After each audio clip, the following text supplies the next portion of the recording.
नमस्कार, मैं हूं अमिता पंकज। आप देख रहे हैं राजसत्ता एक्सप्रेस और राजसत्ता एक्सप्रेस के पॉलिटिकल मैटर में आज बात करने जा रहे हैं दिल्ली विधानसभा चुनाव के बारे में। दिल्ली के पहले मुख्यमंत्री की अनोखी कहानी आज हम आपके साथ में शेयर करने जा रहे हैं। 6 सीटों पर जीते थे 12 विधायक और इनको बनाया गया था दिल्ली का पहला मुख्यमंत्री। दिल्ली के विधानसभा चुनाव का शंखनाद हो चुका है और 5 फरवरी को वोट डाले जाएंगे। 8 फरवरी को नतीजे जो है वो सामने आएंगे। आज दिल्ली में हर कोई भारतीय जनता पार्टी और आम आदमी पार्टी के बीच में होने वाले मुख्य मुकाबले को लेकर चर्चा कर रहा है। वहीं कांग्रेस भी अपने आप को इस लड़ाई में शुमार करने की पूरी कोशिश कर रही है। लेकिन क्या आप जानते हैं, दिल्ली के पहले विधानसभा चुनाव के वक्त कांग्रेस का ही दबदबा था और बाकी किसी पार्टी का नामो निशान तक नहीं था। तो आइए जाने दिल्ली के पहले चुनाव की कहानी जो 1952 में हुआ था और उस वक्त के राजनीति के रोमांचक मोड़ के बारे में जो है आज हम आपके सामने चर्चा करने जा रहे हैं। तो बने रहिए हमारे साथ अंत तक इस वीडियो में।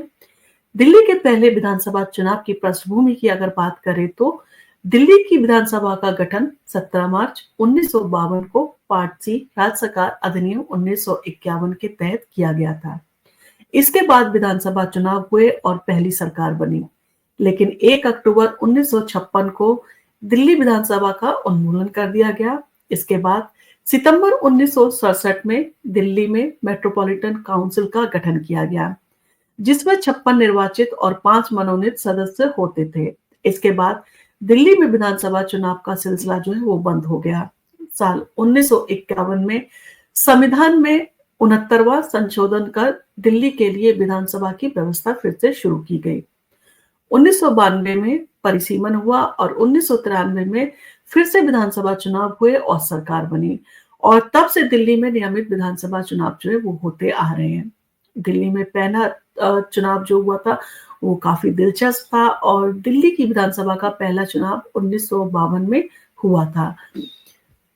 उस समय दिल्ली में विधानसभा की कुल 48 सीटें हुआ करती थी, जबकि आज ये संख्या बढ़कर 70 है। उस वक्त भारतीय जनता पार्टी का कोई अस्तित्व था ही नहीं और राजनीति में कांग्रेस का ही एक छत्र राज्य था। कांग्रेस ने पहले चुनाव में 48 में से 36 सीटों पर कब्जा किया था, यानी 75% सीटें कांग्रेस के खाते में सीधे तौर पर गई थी।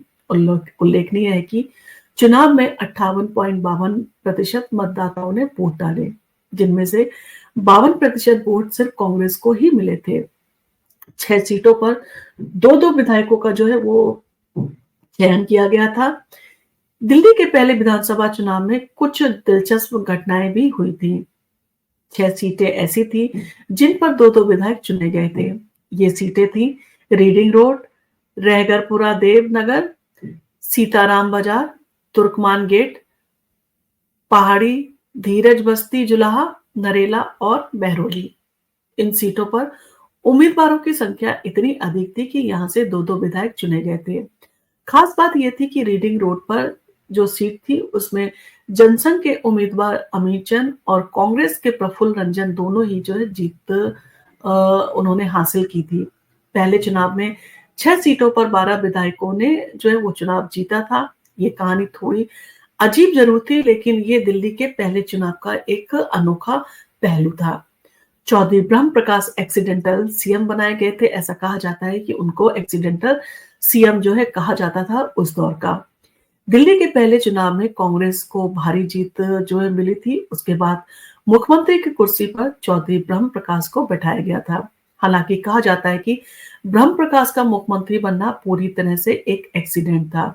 असल में कांग्रेस पहले देशबंधु गुप्ता को मुख्यमंत्री बनाना चाहती थी, लेकिन उनकी एक हादसे में मौत के बाद पंडित नेहरू ने ब्रह्म प्रकाश को ये जिम्मेदारी जो है वो सौंपी।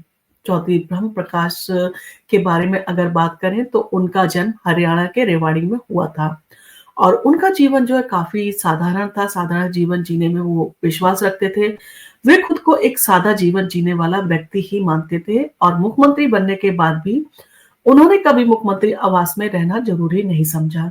उनका मानना था कि जनता के बीच में रहकर उनकी समस्याओं को समझना, सुनना, सुलझाना उनका सबसे बड़ा धर्म है। मुख्यमंत्री के पद से हटने के बाद वे सरकारी बस में यात्रा जो है वो करते थे, जिसके कारण उनकी सादगी को लेकर उनका कद जो है वो और भी बढ़ गया था।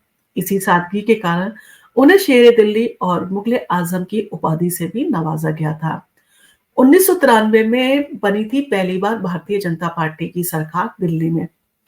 दिल्ली में कांग्रेस का कब्जा था, लेकिन लंबे समय तक कब्जा रहने के बाद में अक्सर होता है कि जनता का जो है रोष होता है, कुछ नाराजगी होती है, कुछ वादे उन्हें लगता है कि जो उनसे किए गए थे वो पूरे नहीं किए गए। इन सारी चीजों के चलते हालात बदले और 1993 में भारतीय जनता पार्टी ने दिल्ली में अपनी सरकार बनाई। इसके बाद दिल्ली की राजनीति में जो है कई तरह के बदलाव किए गए। खासकर शीला दीक्षित की अगुवाई में कांग्रेस ने 3 बार दिल्ली में सरकार बनाई। इसके बाद 2013 में आम आदमी पार्टी के नेता अरविंद केजरीवाल ने पहली बार दिल्ली के मुख्यमंत्री के रूप में शपथ ली।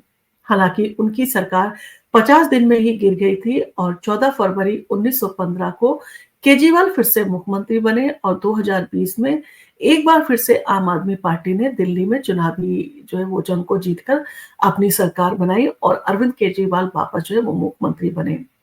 परंतु दिल्ली को पूर्ण राज्य का दर्जा जो है वो दिया जाना चाहिए था। ये मांग जो है काफी लंबे समय तक जो है वो लंबे समय से चलती चली आई है, परंतु दिल्ली को अभी भी पूर्ण राज्य का दर्जा नहीं मिल पाया है। दिल्ली में हमेशा से जो है ये मुद्दा उठता रहा है। दिल्ली के पूर्ण राज्य का दर्जा जो है दिए जाने के लिए लोगों ने काफी बार कहा भी है और ये चुनाव का जो है मुद्दा भी कई बार बना है। और दिल्ली विधानसभा के पास में कानून बनाने का अधिकार जो है नहीं है, जिसके कारण उसको पूर्ण राज्य का दर्जा नहीं मिला हुआ है। इसी कारण वो कानून जो है वो बनाने में असमर्थ है। हालांकि अब तक ये सपना पूरा नहीं हो पाया है और दिल्ली विधानसभा के पास अभी भी कुछ अधिकारों की कमी है। पुलिस जो है वो केंद्र सरकार के अंदर में आती है और कानून बनाने का अधिकार भी केंद्र सरकार को ही दिल्ली के लिए है। अब ऐसे में इन सारी चीजों को लेकर आम आदमी पार्टी की जो है वो सीधे तौर पर जनता के बीच में जाकर वो शिकायत करते आए हैं कि भारतीय जनता पार्टी ने उनके एक तरह से हाथ बांध रखे हैं, वो दिल्ली की जनता के लिए कुछ कर नहीं पा रहे हैं। तो इन सारी चीजों को देखते हुए जो है वो बार-बार इन सारी चीजों का मुद्दा बनाते हैं कि दिल्ली को जो है वो पूर्ण राज्य का दर्जा दिया जाना चाहिए। अब दिल्ली में चुनावी सरगर्मियां जो है वो तेज हो चुकी हैं और सभी पार्टियां एक दूसरे से मुकाबला करने के लिए तैयार हैं और हर पार्टी जो है अपनी रणनीति के तहत जो है मुकाबला कर रही है। अब ऐसे में क्या दिल्ली को पूर्ण राज्य का दर्जा मिलेगा? और पहले मुख्यमंत्री की कहानी आज हमने आपके साथ में शेयर की। आपको ये कहानी कैसी लगी? अगर आपको ये कहानी पसंद आई हो तो आप अपने फैमिली और फ्रेंड्स के साथ में हमारा वीडियो शेयर कर सकते हैं। आप अगर पहली बार हमारे चैनल पर आए हैं तो हमारे चैनल को प्लीज सब्सक्राइब करें ताकि आपको नोटिफिकेशन मिले और आप हमारा वीडियो जो है वो सबसे पहले देखें। धन्यवाद।